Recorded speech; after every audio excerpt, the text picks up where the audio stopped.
And thanks so much for joining us. I'm Sophia Lucia Perola with Garden State Film Festival. It is our 22nd year. Can you believe it? We have 200 films, various types of films, features, shorts, music videos, pilots, animations, lots of great stuff this year from March 21st to March 24th. You can check it out, screening at Asbury Park, New Jersey and Cranford, New Jersey. And one of the awesome films you can check out is a homegrown music video called Flatworld. Here to talk with me about it is Jay Wilder and Dan Lotito. I think I said the names right. Great to be with you, Sophia, and great to be with everybody tonight. Hello. Hello, Today, thank you guys. Sorry, can't hear. What'd you say? I said great to be with everybody wherever you are tonight. This afternoon, this morning, wherever you're tuning in from. Exactly. Couldn't say it better myself. We got people who could be anywhere around the world right now. So hello. I think we're all in New Jersey, right? We are. Yes. Yeah. Love it. Love it. Well, thank you guys for taking the time out to talk to us, and congratulations on your acceptance. Thank you. Thanks. Yeah, it's a great honor. We're really excited for the festival this year, and we've heard so much about it. It's our first time being a part of it, and just can't wait to kind of open that box and enjoy it. Oh, amazing. I hope it's not going to be the last time. So yeah, I don't think so. Yeah. No. Can you guys tell our audiences a little bit about yourselves? Sure, I can go first, and it kind of is back and forth, right? Dan and I have known each other since we were little kids, going all the way back to the second grade here in New Jersey. We grew up in Middletown, and we started playing music and doing creative stuff visually and elsewise, just in your basement, on like boom boxes and all that kind of stuff. And we've continued to just play and enjoy that over the years, and it's been really fun working on this latest project with Flatworld to kind of bring the music and the animation together. But feel free to jump in, Dan. Yeah, and the visual side of it, actually adding a video was a newer venture for us. So, but we've always been recording for a long time. Wow. I mean, that is awesome to hear, since you guys were kids just making music in the basement. Yeah, that is, sure.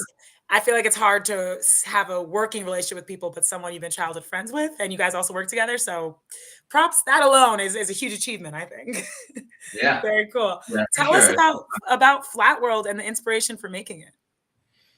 Yeah, I think it's two parts, right? So it's a combination of the music and getting into the video landscape of it all. But we started kind of putting the music together initially, and kind of putting together these different layers and kind of developing this idea that to us felt really cinematic, actually, when we were talking about it. And it just kind of naturally led into thinking about, how can we tell a story on top of this where the video and the music really work together? And it just started becoming this thing where we just kind of did one thing at a time, and it grew. We didn't intend to have it be as long as it was, and then it was like, at this point, let's just go for it. Let's just finish it all and put all the time into doing it. And so it was like, because it was working, like in a slow, okay, and then you just sort of get addicted to see. You just want to get it done. Yeah, you want to see what happens next. You want to see what happens next, and you put together whatever you can, and believe me, whatever you can to try to get to see what you get to see in whatever capacity we can get it in there. And we use this artist, she's in Poland, to help us do it. And it was essentially somewhat rotoscoped, it's based on actual film clips that we took. And, this kind of thing's been done before, and this is how we did it. Yeah, think about Aha in the 80s. Something like that. I think that was kind of inspurational. Definitely. Telling a story through an animated format. Sure, yeah. The person in the film, the male in the film, is me. And actually, and unknowingly, I am wearing the same exact hoodie. Oh my God. And it's actually in the green hoodie in the film. That is actually a strange one. Anyway.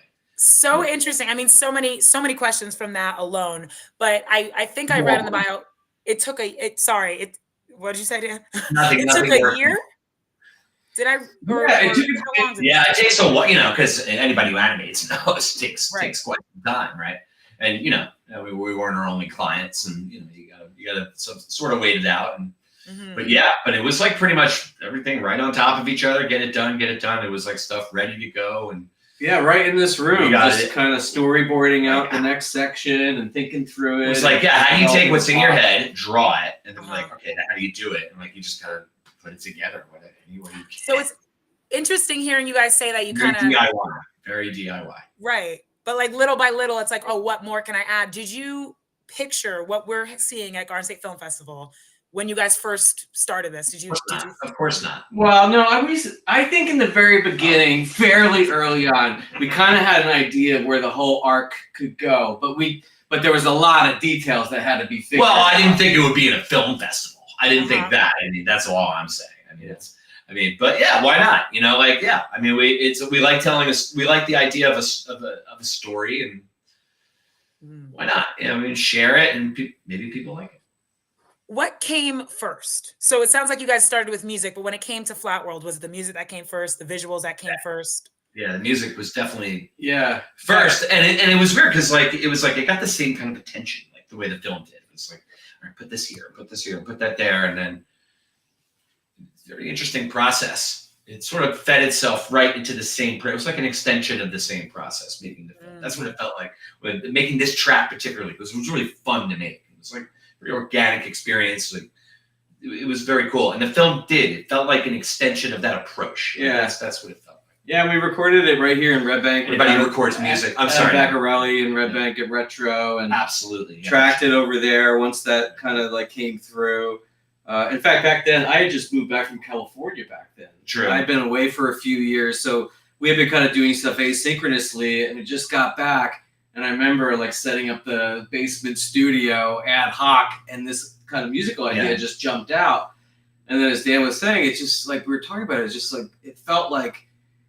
This tune kind of wants to tell a story. It wants to tell a visual story, and so we just started kind of talking about it. What does it remind you of? Like, what do you see when you hear this? And we started getting this idea of, you know, like these characters in this world that's like pretty familiar, but then all of a sudden it's like it's the day that's different, right? It's where it isn't just the normal kind of thing. It's like you get a different perspective on the whole situation.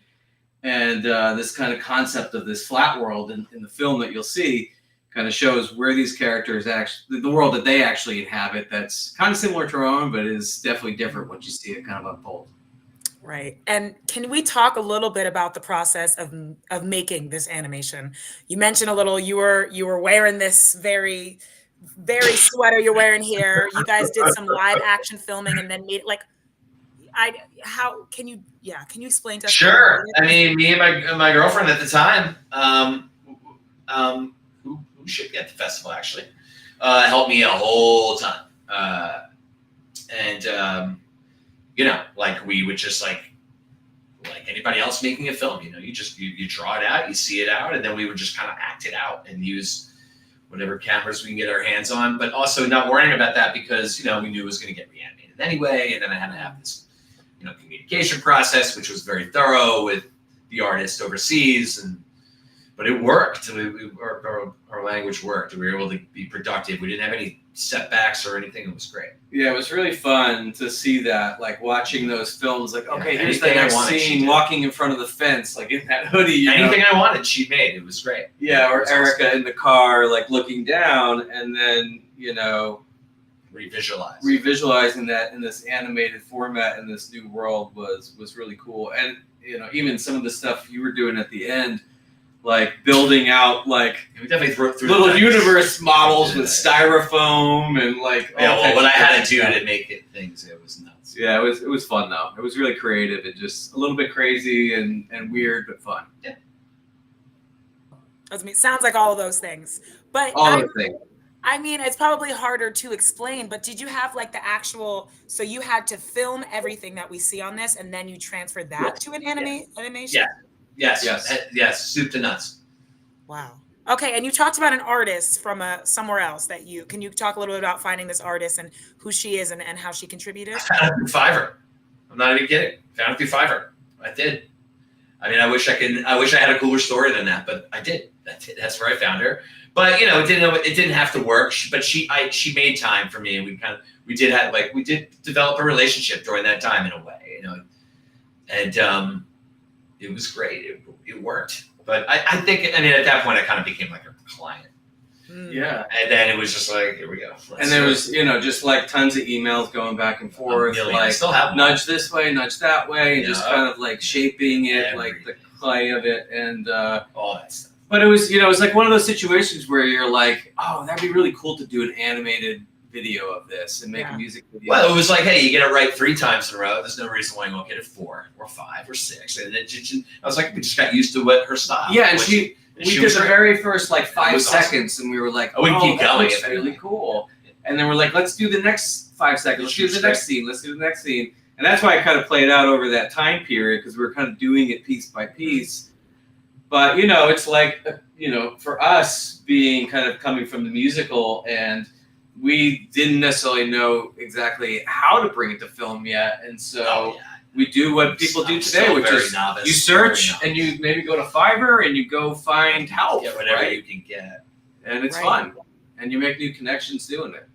Absolutely. And so it's safe. I mean, you guys are artists. You've obviously been creating stuff for years since you were children. Is this the first time you've ever made something to this extent? Like, would you say this is your first kind of film, music, or first time bookending like a film is saying, you know what, this is it. This is the beginning of it. This is the end of it. This is done. Yeah, so we're kind of like the first time, like saying, all right, this is it. And then you go, first time-ish, pretty much first time. Yeah, but I've definitely got the bug for it now, because now as we're writing the next material, and it seems incomplete without it. You think of, you're thinking about it anyway. So we want to do more of it. Try to seek it. It doesn't necessarily have to be animated, but it's really fun to work in the visual medium coming from the music medium, because video music just fits so well together. Absolutely. And I love the animation too. I don't know if you guys seen, you might have, I think it's called Intergalactic on Netflix, like the Kid Cudi animated film. And not that I got same vibes, but it just, I don't know, it kind of gave me the same, this is so much creative mediums all together in one. So I thought it was really cool, and I'd love to see more of your work. And speaking of, kind of continuing to make work and more projects after this, what have you learned making Flatworld that you'll take with you to the next project? Well, that's a great question. I mean, I think a couple things that come to mind are, one, if you kind of set your mind to do it, you could do it, even if you've never tried this before. So, like, for sure, if you're watching this and you're kind of in the same position where you're like, you've got ideas and maybe you've never made a film before, just go for it. Just go for it. Just get started. Don't let anything kind of get in the way of it. Once you get started, it'll feel incomplete if you don't keep going. You'll just keep going until you finish it. You have to get started. And then you look at this thing and go, whoa, that exists now. That's great. And then the second thing is like, and then you have opportunities to share it with people and see what they think about it. What does that entail? Get started. Like just have get it. started. Yeah. Give it. Just get started. Do something. Absolutely. And I think Garden State Film Festival is a wonderful place to showcase this, not just because it's homegrown, but it really is a great place to see how audiences react, connect with other people, and just network. And I'm curious to hear what you guys think or what do you hope audiences get from watching Flatworld, if you have any hopes? I mean, I hope that audiences kind of watch it and are kind of absorbed into it and just go for the ride and just, see where it goes. Right. And maybe it hopefully leaves you either with like kind of a cool thought or answer in your mind, or maybe just like something that lingers and is kind of like a question, like, interesting. And just something that kind of stays with you. But if they want to throw flowers, we're fine with that too. I mean, that's okay.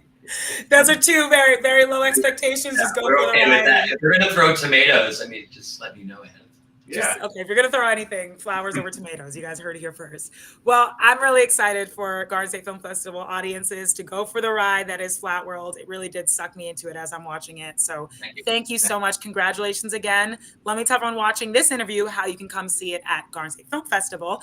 It'll be screening Saturday, March 23rd in the film block 6 to 8:30 at Berkeley Hotel. So definitely check it out Saturday night and come meet these amazing artists and get your tickets at gsff.org/tickets. Thank you guys again for taking the time out to talk to me, and I'll see you guys at the festival. See you there. Thanks, Sophia. You're welcome. Bye. Bye-bye.